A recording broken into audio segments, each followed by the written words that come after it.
का जो हमारा लेक्चर है ये है जनरलाइज स्ट्रक्चर ऑफ वायरस कि वायरस का स्ट्रक्चर कैसा होता है। इसमें अगर देखें तो ये इस तरह का ये इसका कैप्सिड होता है अपर पोर्शन पे, और इंटरनल इसका क्या होता है ओनली जीनोम होता है, वो डीएनए या आरएनए होता है। ये इसका जनरल स्ट्रक्चर है। अगर हम इसकी बात करें तो वायरस क्या होते हैं यार, ये आरएनए होंगे या डीएनए होंगे, इनका जीनोम जो है और एनकैप्सुलेटेड विद कैप्सिड और कंप्लीट इन्फेक्शियस एजेंट जो है डेट कैन कॉज डिजीज़, उसको हम क्या कहेंगे वेरियोन। किसी दूसरे ऑर्गेनिज्म के अंदर जो डिजीज़ का सके उसको हम वेरियोन कहेंगे।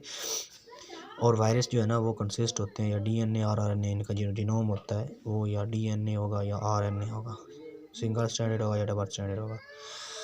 इसमें अगर स्ट्रक्चर की बात करें तो ये इसका ये जो आउटर कवरिंग है इसको हम कैप्सिड कहेंगे। कैप्सिड क्या होता है, virus DNA RNA surrounded by a coat. Means जो इसका जीनोम होता है, ये वाला जीनोम जो इसका डीएनए आरएनए वो एक स्ट्रक्चर या कोट के अंदर होता है, सराउंडेड होता है, जिसको हम क्या कहते हैं, कैप्सिड कहते हैं। और जब हम समटाइम कोलेक्टिवली हम इसको कह देते हैं न्यूक्लियो कैप्सिड। समटाइम इसको हम क्या कहते हैं, न्यूक्लियो कैप्सिड। मीन्स जब कैप्सिड जीनोम को हम कलेक्टिवली कहते हैं तो इसको हम क्या कहेंगे, न्यूक्लियो कैप्सिड। न्यूक्लियो इंटरनल जो इसका मवाद है उसको। और ये है sometime made up of proteins. इसका जो अपर पोर्शन है कैप्सिड ये मेड अप ऑफ प्रोटीन्स का होता है, स्टोन लाइक प्रोटीन्स। अगर रीनोवायरस की बात करें तो उसके अंदर जो स्ट्रक्चर होगा इसका कोट होगा वो स्टोन प्रोटीन का बना होगा। लेकिन जो हम अगर बैक्टीरियोफेज की बात करें तो उसका जो आउटर कवरिंग हुई है पेप्टाइड या पॉलीअमाइंस की बनी होगी, और इसके अंदर कुछ कंसनट्रेशन लिपिड्स कार्बोहाइड्रेट्स की प्रेजेंट होगी, और हम इसको क्या कहेंगे, ग्लाइकोलिपिड्स भी कहेंगे उसको। और इसके अंदर कुछ फास्फोलिपिड्स की कंसनट्रेशन, ग्लाइकोलिपिड्स की, फैटी एसिड वगैरह की कंसनट्रेशन भी मौजूद होगी कैप्सिड के अंदर।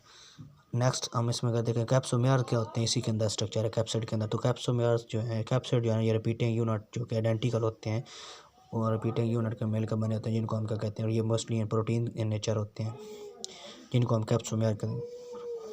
और ये क्या होता है, सिमेट्रिकल स्ट्रक्चर होता है, क्रिस्टलाइज और to study the structure through X-ray crystallography या इलेक्ट्रॉन माइक्रोस्कोप के ज़रिए हम इसकी स्टडी करते हैं।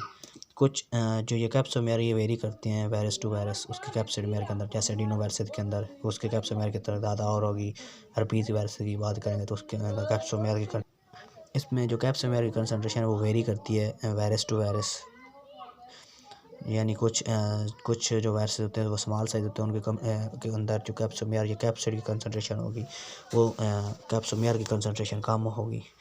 जैसे एडिनो वायरसेस हैं या हर्पीज सिम्प्लेक्स वायरसेस हैं। एडिनो वायरस की 262 जो कैप्सोमेयर की कंसनट्रेशन होती है तादाद होती है, और जो आपके पास हर्पीज में उसका 152 जो है ना, इस तरह इनकी कंसनट्रेशन जो है ना डिफरेंट होती है।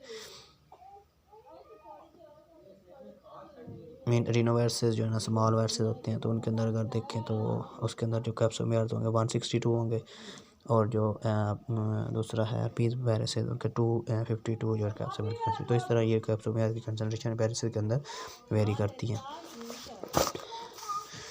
आगे इसमें वायरल जीनोम आ जाता है दूसरा, जो है वो न्यूक्लिक एसिड पे मुश्तमिल होगा। न्यूक्लिक एसिड क्या होता है, या डीएनए होगा या आरएनए होगा।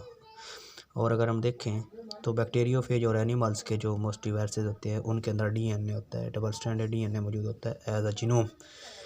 और प्लांट वायरसेस के अंदर क्या होगा, आरएनए एज अ जीनोम होगा। और ये एक वायरस के अंदर दोनों प्रेजेंट नहीं होंगे, या तो डीएनए मौजूद होगा ओनली या आरएनए मौजूद होगा। ये कलेक्टिवली एक वायरस के अंदर दोनों प्रेजेंट नहीं होंगे। अगर हम इसमें देखें तो single copy of nucleic acid होगी तो उसको हम एप्लॉइड कहेंगे। जैसे हमारे पास रेट्रोवायरसेस है उसमें 2 आइडेंटिकल आरएनए सिंगल स्ट्रैंड होते हैं, तो उसको हम क्या कहेंगे, डिप्लॉइड्स होते कहते हैं। रेट्रोवायरसेस में अगर देखें तो वो होता आरएनए वायरसेस है, लेकिन ऑनवर्ड क्या होता है उसको डीएनए में तब्दील किया जाता है थ्रू रिवर्स ट्रांसक्रिप्टेज के जरिए। तो ये था हमारे पास जो है ना सिंपल इसका स्ट्रक्चर, जनरलाइज स्ट्रक्चर उसके अंदर।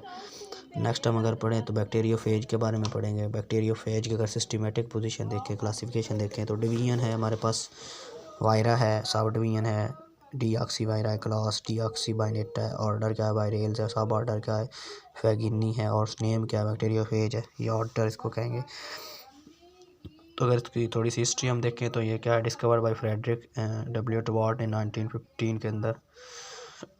और ये टर्म बैक्टीरिया यूज़ की डी हेरेले, और ये टर्म यूज़ की डी हेरेले ने, जिसका मतलब क्या होता है बैक्टीरिया के ईटर्स। बैक्टीरियोफेज का मतलब लाइसिस होता है बैक्टीरिया, यानी जिसमें बैक्टीरिया का सेल टूटता है। तो अगर स्ट्रक्चर और कंपोजिशन की बात करें बैक्टीरियोफेज की तो ये हमारे पास बैक्टीरियोफेज का सिंपल स्ट्रक्चर है। तो इसका ये हेड होता है मेन, जिसके अंदर इसका जीनोम और कैप्सिड आएगा, और नीचे ये जो इसकी टेल होगी ये सारी इसके अंदर क्या आएगी, टेल, जिसके अंदर 4 यूनिट्स होंगे, कॉलर होगा, शीथ होगी, कोर होगा और ये टेल फाइबर होंगे। तो इसकी शेप क्या होती है, टैडपोल की तरह शेप का है, consist of head and tail, ये टैडपोल की शक्ल का होगा। तो इसका हेड जो है वो हेक्सागोनल प्रिज्म की तरह है, हेक्सागोनल 6 कॉर्नर बनाएगा, और इसके अंदर इसके हेड के अंदर क्या होगा, इसका जीनोम मौजूद होगा, और अपर साइड पर रिपीटिंग यूनिट कैप्सोमियर मौजूद होगी जो इसकी प्रोटेक्शन करेंगे। और जो इसके ये प्रोटीनेशियस मेम्ब्रेन क्लोज देगा, core of double strand viral DNA, proteinaceous membrane का ये सारी प्रोटीन की बनी होगी जो कैप्सिड है। और टेल के अंदर का हम देखें तो टेल के अंदर इसका सबसे पहले कोर आएगा, कोर को घेरे होती है इसकी शीथ, और इसके अंदर एक कॉलर होता है। कॉलर का काम क्या होता है, वो अटैचमेंट कराता है बेसल प्लेट के साथ, बेसल प्लेट जो हेड की होती है उसके साथ अटैच करवाता है। और इस तरह जो कॉलर है वो एंड पे जाके साथ अटैच होता है 6 फाइबर्स के साथ। और 6 फाइबर्स का काम क्या होता है, अटैचमेंट का काम होता है इनका, ये किसी भी होस्ट की सरफेस के साथ क्या होंगे, अटैच होंगे थ्रू दीज स्पिंडल फाइबर्स के ज़रिए, टेल फाइबर्स के ज़रिए ये क्या होंगे, किसी भी होस्ट की सरफेस के ऊपर जाके अटैच होंगे। उसके बाद फिर इसका पेनिट्रेशन का प्रोसेस शुरू हो जाएगा। और जो कोर है वो क्या करता है, वो इसके जो जीनोम है उसको मींस रास्ता प्रोड्यूस करता है फ्राम हेयर, और कॉलर से क्या करता है उसको मीन एक किस्म के फोर्स के ज़रिए खेलता है टू होस्ट सरफेस के साथ, मीन्स वो इनसाइड आ जाएगा सरफेस के ऊपर, और यहाँ से उसकी पेनिट्रेशन हो जाएगी स्पिंडल जो टेल फाइबर है इनके ज़रिए, और वो जो जीनोम है वो इंटरनल किसी भी सेल के अंदर चला जाएगा। कोई बैक्टीरिया सेल, बैक्टीरिया ईटर है तो ये बैक्टीरिया के सेल के अंदर चला जाएगा, और वहाँ पे फिर ऑनवर्ड अपनी कॉपी बढ़ाना शुरू है।